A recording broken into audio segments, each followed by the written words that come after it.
ನಟಿ ರಮ್ಯಾ ಅವರನ್ನು ಬೆಂಬಲಿಸಿದ ಶಿವರಾಜ್ ಕುಮಾರ್ ದಂಪತಿಗಳ ವಿರುದ್ಧ ಯುವರಾಜ್ ಕುಮಾರ್ ಪತ್ನಿ ಶ್ರೀದೇವಿ ಭೈರಪ್ಪ ಆಕ್ರೋಶ ವ್ಯಕ್ತಪಡಿಸಿದ್ದಾರೆ.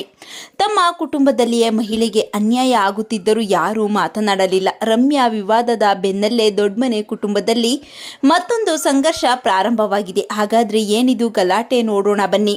ಇದೀಗ ನಟ ದರ್ಶನ್ ಅಭಿಮಾನಿಗಳು ನಟಿ ರಮ್ಯಾ ವಿರುದ್ಧ ಕೆಟ್ಟದಾಗಿ ಕಾಮೆಂಟ್ ಮಾಡುತ್ತಾ ಆಕ್ರೋಶ ವ್ಯಕ್ತಪಡಿಸುತ್ತಿರುವಾಗ ನಟಿ ರಮ್ಯಾನ ಪರವಾಗಿ ನಟ ಶಿವರಾಜ್ ಕುಮಾರ್ ಧ್ವನಿ ಎತ್ತಿದ್ದಾರೆ. ಆದರೆ ಈ ಬಗ್ಗೆ ಶಿವರಾಜ್ ಕುಮಾರ್ ಅವರ ತಮ್ಮ ರಾಘವೇಂದ್ರ ರಾಜ್ಕುಮಾರ್ ಅವರ ಮಗ ಯುವರಾಜ್ ಕುಮಾರ್ ಅವರ ಪತ್ನಿ ಶ್ರೀದೇವಿ ಭೈರಪ್ಪ ಅವರು ಸಾಮಾಜಿಕ ಜಾಲತಾಣದಲ್ಲಿ ದೊಡ್ಡಮನೆ ಕುಟುಂಬದ ನಡೆಯ ಬಗ್ಗೆ ಆಕ್ರೋಶ ಹೊರಹಾಕಿದ್ದಾರೆ. ಯುವರಾಜ್ ಕುಮಾರ್ ಅವರಿಂದ ನನಗೆ ಅನ್ಯಾಯ ಆಗಿದ್ದನ್ನು ಪ್ರಶ್ನೆ ಮಾಡಿದಾಗ ಯಾರೂ ನನ್ನ ಪರವಾಗಿ ನಿಲ್ಲಲಿಲ್ಲ. ನಮ್ಮ ಕುಟುಂಬದಲ್ಲಿಯೇ ಮಹಿಳೆಗೆ ಅನ್ಯಾಯ ಆಗುತ್ತಿದ್ದರೂ ಯಾರೊಬ್ಬರೂ ಮಾತನಾಡಲಿಲ್ಲ.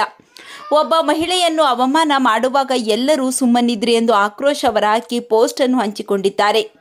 ಮಾಧ್ಯಮಗಳಲ್ಲಿ ಮಹಿಳೆಯನ್ನು ಅವಮಾನಿಸುವುದರ ವಿರುದ್ಧ ಮಾತನಾಡುವುದು ನೋಡುವಾಗ ತಮ್ಮ ಕುಟುಂಬದಲ್ಲೇ ಇದೆಲ್ಲ ನಡೆಯುವಾಗ ಮಾತನಾಡದೆ ಸುಮ್ಮನೆ ಇದ್ರಲ್ಲ, ಆವಾಗ ನಿದ್ದೆ ಮಾಡ್ತಾ ಇದ್ರ ಎಲ್ಲ ಎಂದು ಪೋಸ್ಟ್ ಒಂದನ್ನು ಹಂಚಿಕೊಂಡಿದ್ದಾರೆ. ಜೊತೆಗೆ ಈ ಪೋಸ್ಟ್ನ ಕೊನೆಯಲ್ಲಿ ಬೂಟಾಟಿಕೆ ವ್ಯಕ್ತಿಗಳು ಡ್ರಾಮಾ ಎಂಬ ಹ್ಯಾಶ್ಟ್ಯಾಗ್ಗಳನ್ನು ಬಳಸಿದ್ದು ಅವರ ಆಕ್ರೋಶ ದೊಡ್ಡಮನೆ ಕುಟುಂಬದ ಶಿವರಾಜ್ ಕುಮಾರ್ ದಂಪತಿಗೆ ಹೇಳಿರುವುದು ಎಂಬುದು ತೋರುತ್ತದೆ. ಇದಕ್ಕೆ ಶಿವಣ್ಣ ಏನು ರಿಯಾಕ್ಷನ್ ಕೊಡ್ತಾರೋ ಕಾದು ನೋಡಬೇಕು. ಈ ಬಗ್ಗೆ ನಿಮ್ಮ ಅನಿಸಿಕೆಗಳನ್ನು ಕಾಮೆಂಟ್ ಮಾಡಿ ತಿಳಿಸಿ.